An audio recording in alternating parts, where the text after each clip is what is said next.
السلام علیکم ناظرین، اس رمضان میں افطاری ٹرانسمیشن کے ساتھ ہم آپ کی خدمت میں حاضر ہیں۔ میرا نام ہے نورین شیخ، میں ہوں طالب محسن۔ آج ہم گفتگو کا آغاز کریں گے رمضان اور نزول قرآن۔ اللہ تعالیٰ سورہ بقرہ میں فرماتا ہے کہ اس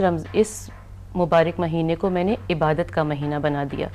اس لیے کہ اس میں قرآن پاک اللہ نے نازل کیا۔ تو ایک تو یہ سوال بنتا ہے کہ آیا صرف رمضان کا ہی مہینہ عبادت کا مہینہ ہے؟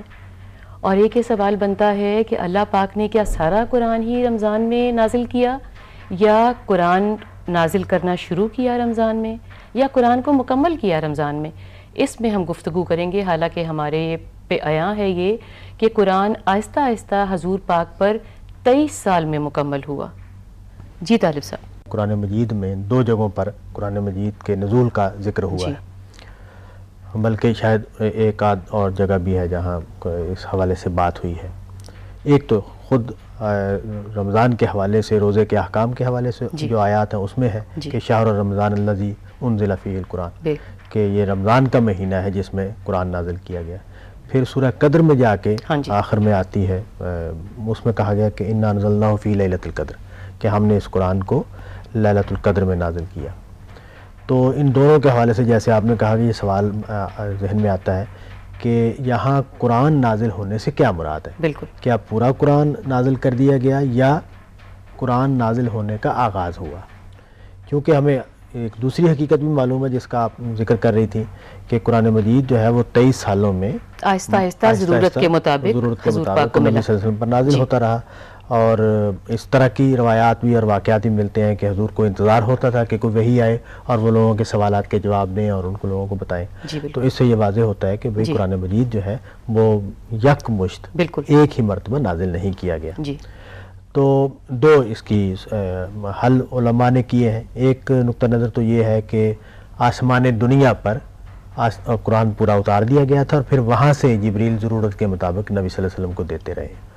لیکن اس کا آسان زبان کے قاعدے کے مطابق، جیسے کہ ہم بولتے ہیں اب روزمرہ کی زبان میں کہ ہم کسی کے کام کے آغاز کو بھی ان الفاظ سے ادا کر دیں کہ میں نے فلاں کام فلاں مہینے میں کیا، حالانکہ اس میں شروع کیا ہوا ہوتا ہے۔ ہاں، ہم نے فلاں دن مل لگائی، ہاں، یا ہم نے فلاں دن گھر بنایا،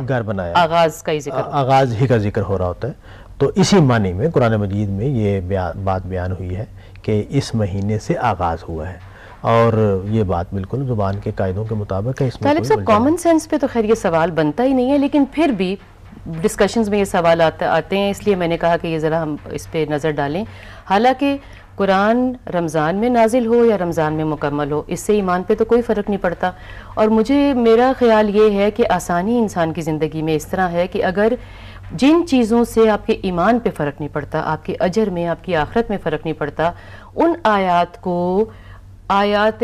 متشابہات میں ڈال دینا چاہیے کہ آپ کو اتنی نظر ثانی کرنے کی ضرورت نہیں ہے۔ آپ پہ فرض ہے کہ آپ نے رمضان کے روزے رکھنے ہیں، آپ کو ضرورت ہے کہ آپ نے ہدایت نامے کو، قرآن پاک کو کھولنا ہے، اس سے سبق حاصل کرنا ہے، اس کے مطابق اپنی زندگی چلانی ہے۔ تو آپ نے اپنے فرائض کی طرف دیکھنا ہے نا۔ قرآن پاک رمضان میں نازل ہوا یا کمپلیٹ ہوا یا آنا شروع ہوا، ہمیں تو صرف اس کی سگنیفیکنس کیا ہے ہماری زندگی میں؟ دیکھیں، آپ نے بڑی اچھی بات اٹھائی ہے کہ دین کے ایمانیات بالکل واضح ہیں، بالکل کن چیزوں پر ہم نے ایمان لانا ہے اور اس ایمان کا مطلب کیا ہے۔ اچھا، دین کے احکام بھی بالکل واضح ہیں کہ کیا ہمیں کرنا ہے اور کیا نہیں کرنا ہے، کن چیزوں سے بچنا ہے اور کن چیزوں کو اختیار کرنا ہے۔ بالکل اصل کنسرن کی چیزیں یہ ہیں، یہ تو اضافی یا زائد باتیں ہیں کہ جو دین ہی کے حوالے سے ہمارے علم میں آتی ہیں اور اس کا ہم ذکر بھی کرتے ہیں، اور انسانوں کو چونکہ تجسس کا انسانوں میں جذبہ ہوتا ہے، معلومات کا جذبہ ہوتا ہے، تجسس ہے، یہ ایمان کا حصہ نہیں ہے، اس کے تحت وہ اس پر بات۔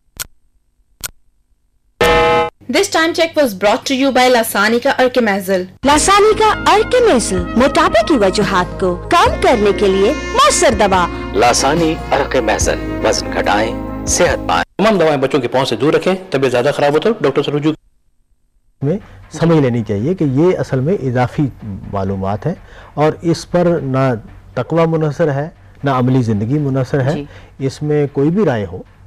اگر اس طریقے سے بات کو سمجھ لیا، کسی نے دوسرے طریقے سے بات کو سمجھ لیا، تو وہ ہماری زندگی میں بس ایک معلومات کی سطح کی بات ہے، اور اس کے علاوہ اس پر بہت زیادہ زور صرف نہیں کرنا چاہیے، یا بہت زیادہ ٹائم اس کے بجائے اپنے آپ کو تعمیر کرنے اور خدا کے دین کے ان احکامات کو سمجھنے پر زور لگنا چاہیے کہ جو ہماری زندگی میں شامل ہوتے ہیں اور ہماری زندگی کا نقشہ تبدیل کرتے ہیں ہمارے. جی، اور میرا خیال ہے کہ پھر اس کا مطلب ہے کہ جب اللہ کہتا ہے کہ اس بابرکت مہینے میں نے قرآن نازل کیا، مہینے کی برکت کا بھی ہمیں اندازہ ہو گیا، قرآن پاک کی برکت کا بھی ہمیں اندازہ ہے. اس کا مطلب ہے وقت اس بات پہ صرف کرنا چاہیے کہ رمضان کی کیا سگنیفیکنس ہے، اس پہ بیٹھ کے تفکر کیا جائے، اور قرآن پاک کی برکات، قرآن پاک سمجھنے کے حوالے سے، ہماری روح کے حوالے سے، ہمارے فالو کرنے کے حوالے سے، ان برکات پہ ہمیں رمضان میں نظر ثانی کرنی چاہیے، اور کتنا پڑھنا ہے، کیسے پڑھنا ہے، اور کیوں پڑھنا ہے، اور زندگی میں کیسے اپلائی کرنا ہے، اس کا کوئی چارٹ بنانا چاہیے، اور اس پہ سوچنا سمجھنا چاہیے، اور یہ چارٹ بھی بنانا چاہیے کہ آسانی کے ساتھ، اس لیے کہ قرآن کتنا پڑھنا ہے اس پہ کوئی طے نہیں کیا گیا، تو ہم اس کو آگے بھی لے کے ایسے ہی چلیں گے. آج میں نے ایک وقت مقرر کیا ہے، آج میں نے ایک موقع مقرر کیا ہے، تو اس کو میں نے آگے بھی کیسے لے کے چلنا ہے، اس بات پہ نظر ڈالنا زیادہ ضروری ہے کہ قرآن کتنا نازل ہوا اس پہ نظر ڈالنے کے بجائے. اہم چیز نہیں ہے جی. اس میں دیکھیں قرآن مجید میں جو بات بیان ہوئی ہے قرآن اور رمضان کے حوالے سے، جس کا میں ذکر کر رہا تھا کہ فرمایا اللہ تعالیٰ نے کہ میں نے رمضان کا مہینہ اس لیے مقرر کیا ہے کہ اس میں قرآن نازل ہوا ہے.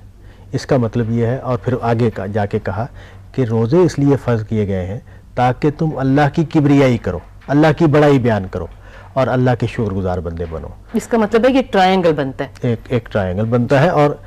قرآن مجید کی جو اہمیت ہے ہماری زندگیوں میں اس کا شعور بیدار کیا گیا ہے کہ دیکھو خدا نے تمہیں جس آزمائش میں ڈالا ہے، جس امتحان میں ڈالا ہے، اس میں پورا اترنے کا تمہیں طریقہ بھی بتایا ہے. اپنی مرضی کو، اپنی پسند کو تم پر واضح کیا ہے، تمہاری زندگی کے مقصد کو تم پر واضح کیا ہے، تمہیں کن چیزوں سے بچنا چاہیے اس کو تم پر واضح کیا ہے، کن چیزوں کو اختیار کرنا چاہیے اس کو تم پر واضح کیا ہے. پھر خدا کا قرب کیسے حاصل ہوتا ہے، ہم خدا کو راضی کیسے کرتے ہیں، ہمارا انجام کیا ہونے والا ہے، اس میں ہمیں کیا حالات پیش آنے والے ہیں. مطلب ہے ان سارے طریقوں کا جو مینول ہے وہ اترا ہے رمضان میں، اور اس کا نام ہے قرآن. اس کے نتیجے میں جو جذبہ تمہارے اندر پیدا ہوتا ہے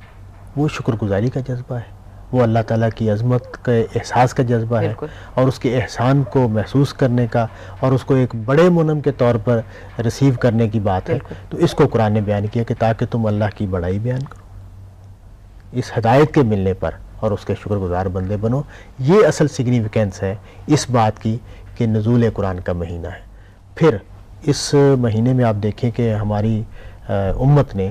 صدیوں سے اس کو ایک طریقے کے طور پر اختیار کیا ہوا ہے کہ اس میں سب سے زیادہ قرآن پڑھا جاتا ہے، سب سے زیادہ قرآن سنا جاتا ہے. ٹھیک ہے طالب صاحب، قرآن پاک کیسے پڑھنا چاہیے اور کتنا پڑھنا چاہیے اور کس طریقے پہ پڑھنا چاہیے، اس پہ ہم بات کرتے ہیں، بیکاز یہاں پہ وقت ہوا ہے ایک بریک کا. ناظرین، ہم ملتے ہیں ایک بریک